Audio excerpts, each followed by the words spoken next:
Hi, I'm Victor Abafe. Hi, I'm Paul Peterson, and this is a course in American Government, Government 30, and this is the introductory lecture to American Government, a new perspective. We're going to bring a new approach to thinking about an old question, American government. So, Professor Peterson, is America exceptional or just different? Well, Abraham Lincoln thought that America was exceptional, not just different, exceptional. He said at Gettysburg, the burial ground for all those men who died in this tremendous battle at Gettysburg, he said that America is a nation conceived in liberty and dedicated to the proposition that all men are created equal. So, if you're going to fight a civil war, I would hope you have a good reason to do so. So, tell us, Professor Peterson, what does American exceptionalism have to do with the Civil War? Well, we think that the Civil War was fought to end slavery, and later on it does become a war to end slavery. But at the beginning, when Lincoln decides to go to war, he goes to war to save the Union because he said America was exceptional and we had to save it. All those European monarchs who ran those European countries in a dictatorial way would have been so happy to have seen the United States fall apart. So he said we had to save the Union because America is exceptional. So we sort of had to keep our democratic experiment moving forward.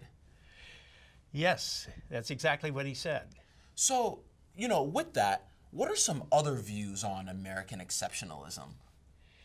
Well, today, other ideas have come forward that are more of the line that America is different, but not necessarily unique or exceptional. And so President Barack Obama has actually said, I believe in American exceptionalism, just as I suspect that the Brits believe in British exceptionalism, and the Greeks believe in Greek exceptionalism. So he doesn't quite deny exceptionalism, but he doesn't want to put it in the same category that Lincoln placed it. Very interesting.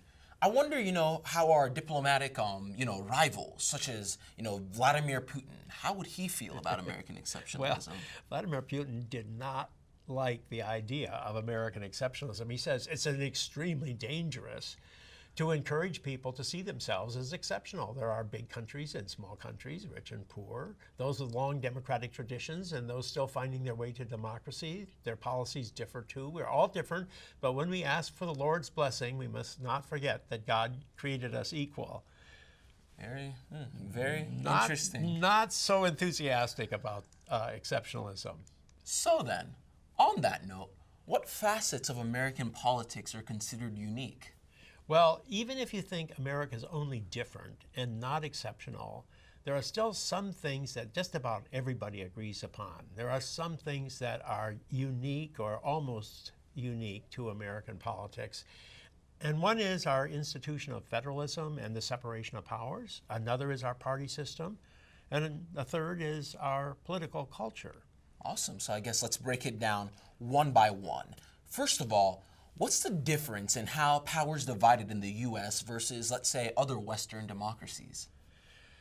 Well, let's think about that.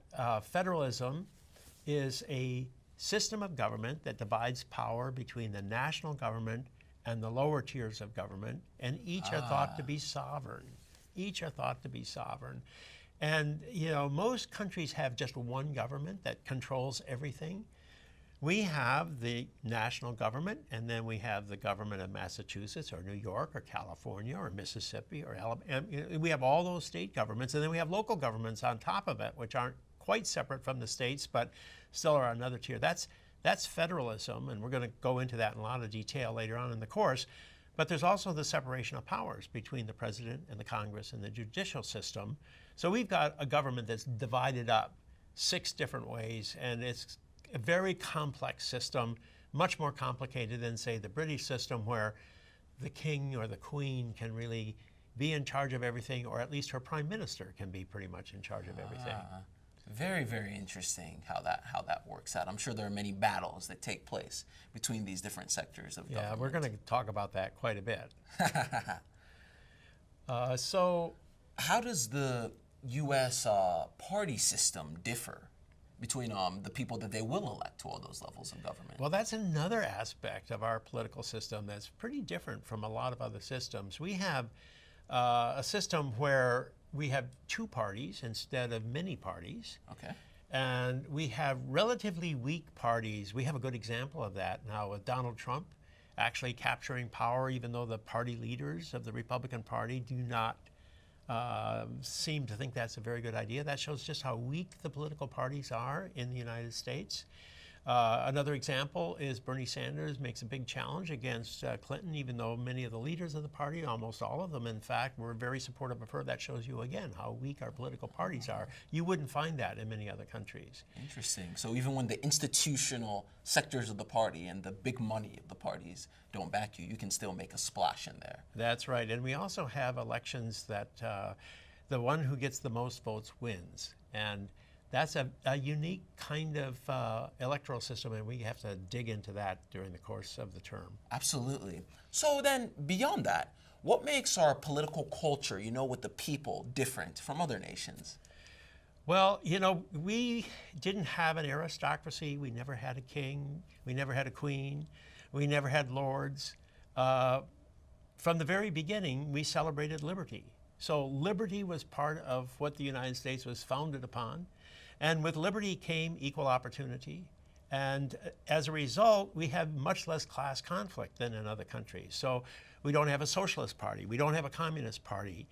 We don't have a right-wing nationalist party that wants to restore the aristocracy to power. So we tend to have less intense conflict. Sometimes we think our conflict is dreadful, but on a historical scale, we are exceptional, or at least different. Ah, very interesting. So, what if some prominent figures in our history have had to say about what makes us different? Well, if you go to Herbert Hoover, for example, back in the 1930s when he was still a popular figure, he said, we were challenged with a peacetime choice between the American system of rugged individualism, which is his idea of liberty and equal opportunity, and a European philosophy of diametrically opposed doctrines of paternalism, that was the aristocracy, and state socialism, and that was the socialist or communist idea. So Hoover was somebody who really thought that America was exceptional, very different, at least in its political parties. And so did Roosevelt, Franklin Delano Roosevelt, who defeated Hoover in 1932 and becomes the Democratic president for 4 terms. He says true individual freedom cannot exist without economic security and independence. People who are hungry and out of a job are the stuff of which dictatorships are made.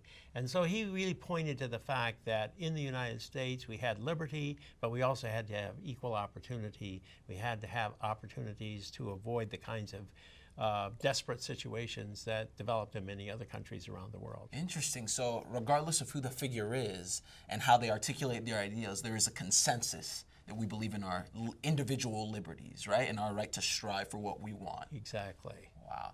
So what are we going to do in the next part of this lecture? Well, this is just our introductory lecture. So what we want to do in the next part of it is we want to talk about all the different pieces of the course that we're going to cover in the course of the term.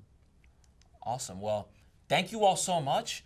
In the next lecture, we're going to give you an overview and glimpse into the topics covered in the rest of the course. Please now make sure to take a good look at your outline of the course. Have a great day. Yeah, all the rules and regulations are to be found there, and all the details as to what you're expected to read and what the examination system will be. That's all available to you in the outline for the course. Thank you.